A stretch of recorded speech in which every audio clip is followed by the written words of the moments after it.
Accountancy की class में हार्दिक स्वागत आप सभी का। आज हम पढ़ने वाले हैं कंपनी।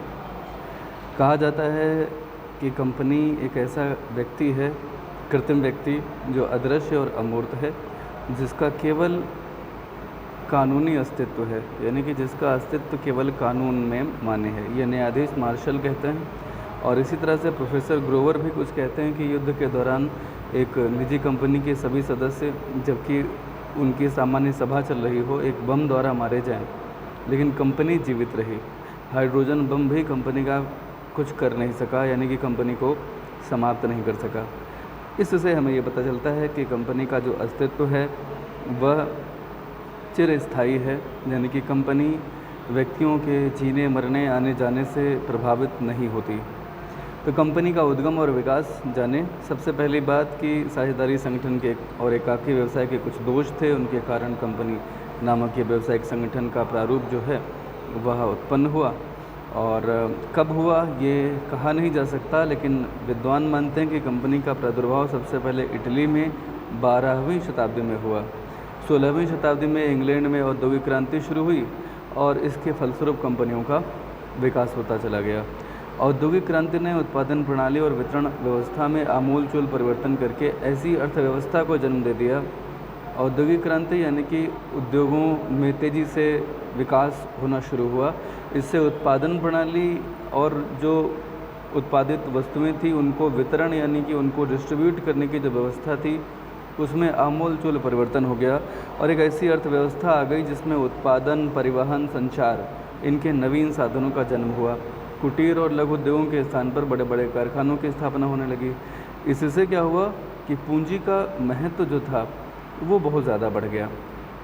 साझेदारी या अन्य व्यावसायिक संगठन जो थे उनकी अपनी सीमाएं थी पूंजी को लेकर के। तो एक ऐसा व्यावसायिक संगठन तलाश किया गया, ढूंढा गया, जिसमें पूंजी की कमी से निपटा जा सके। तो आप सभी लोग जानते हैं कि पूंजी की कमी से निपटने के लिए जो सबसे महत्वपूर्ण संगठन ढूंढा गया उसको संयुक्त पूंजी कंपनी संगठन कहा गया। एक और बात यहाँ पे आती है कि कुछ और भी दोष थे साझेदारी के, जैसे असीमित दायित्व, प्रबंधकीय क्षमता, स्थायित्व की कमी, ये सारी चीज़ें, इनको भी कंपनी ने दूर किया। कंपनी के नाम भी कई सारे हैं। इंग्लैंड में इन्हें स्टॉक कंपनी बोला जाता है, संयुक्त राज्य अमेरिका इन्हें कॉरपोरेशन बोलता है, फ्रांस में इसे एसोसिएट एनीम बोला जाता है।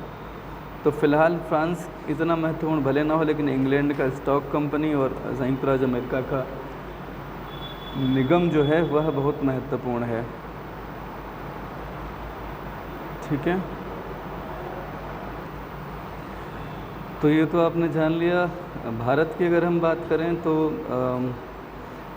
उससे पहले एक और महत्वपूर्ण तथ्य कि प्रथम अधिनियम इंग्लैंड में संयुक्त कंपनी अधिनियम 1844 पारित हुआ। भारत की अगर बात करें तो सबसे पहले भारत में क्या हुआ था, 1600 में शाही आज्ञापत्र रॉयल चार्टर आया था, जिसके लिए ईस्ट इंडिया कंपनी की स्थापना भारत में हुई। भारत का पहला कंपनी अधिनियम 1850 था। इंग्लैंड में सन 1844 के कंपनी अधिनियम पर ही आधारित था। इस अधिनियम के अंतर्गत सदस्यों का दायित्व साझेदारी संस्थाओं की ही भांति असीमित था। 1857 में पारित कंपनी अधिनियम एक महत्वपूर्ण अधिनियम था। इसमें सीमित दायित्व के सिद्धांत को पहली बार मान्यता मिली। 1860 में बैंकिंग तथा बीमा कंपनियों को भी यह छूट दी गई कि वे सीमित दायित्व के आधार पर स्थापित हो सकें। 1866 में पारित कंपनी अधिनियम में कंपनियों के समामेलन, नियमन और समापन, इनकी विस्तृत व्याख्या की गई कि कैसे कंपनियों का रजिस्ट्रेशन होगा, इनको कैसे नियमित किया जाएगा और अगर इन्हें ख़त्म करना हो तो इन्हें कैसे समाप्त किया जा सकेगा।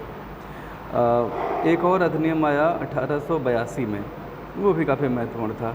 1913 में एक नया एकीकृत अधिनियम आया जिसे भारतीय कंपनी अधिनियम 1913 कहा गया, जिसमें कंपनियों संबंधी नियमों का विस्तृत उल्लेख था। निजी कंपनी के स्वरूप को मान्यता मिली, समय समय पर संशोधन होते रहे। बाद में 1956 तक यह चला। 1956 में एक और कंपनी अधिनियम आया।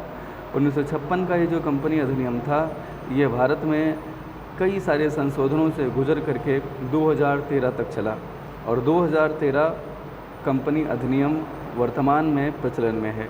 आप यहाँ देख सकते हैं कि 1960, 1962, 1963 इस तरह से कई वर्षों में विभिन्न संशोधन हुए। 1956 कंपनी अधिनियम में उन संशोधनों के साथ ये कब तक चला?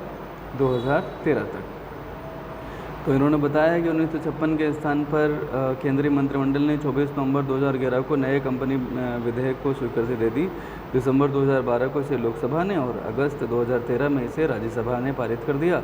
29 अगस्त को कंपनी विधेयक का राष्ट्रपति ने जब अनुमोदन किया, यानी कि अपने हस्ताक्षर कर दिए, तो उस तिथि से ये कंपनी अधिनियम 2013 1 अप्रैल 2014 से भारत में लागू हो गया। इसमें कुल 470 धाराएँ, 19 अध्याय हैं, 7 अनुसूचियाँ हैं। पहले से कंपनी अधिनियम 1956 में 560 धाराएँ थीं और 2013 पहले के अधिनियम की अपेक्षा अपने आप में संक्षिप्त है। अब हम थोड़ा सा जानें, इतिहास जान लिया तो कंपनी का अर्थ क्या है, जल्दी से हम लोग कुछ बातें जान लेते हैं आज के लिए। कंपनी संगठन का वह प्रारूप है जो कुछ व्यक्तियों द्वारा ऐच्छिक संस्था के रूप में कंपनी अधिनियम के अंतर्गत चलती है। कंपनी में अनेक व्यक्ति मिलकर पूंजी लगाते हैं, इसे संयुक्त पूंजी कंपनी इसीलिए कहा जाता है। इस पूंजी हस्तांतरणीय अंशों में इसकी बटी होती है और इसके अंश खरीदे और बेचे जा सकते हैं। अंश खरीदने वाले कंपनी के अंशधारी तथा सदस्य जो होते हैं वो मेंबर कहलाते हैं, उन्हें आप सदस्य कहेंगे खरीदने वालों को।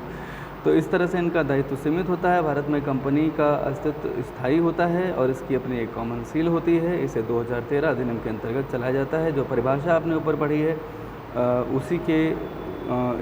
उसी को एक्सप्लेन करते हुए 2 तरह की परिभाषाएं न्यायाधीशों द्वारा और विद्वानों द्वारा हैं, जिन्हें हम कल पढ़ेंगे। आज के लिए इतना ही। बहुत बहुत धन्यवाद।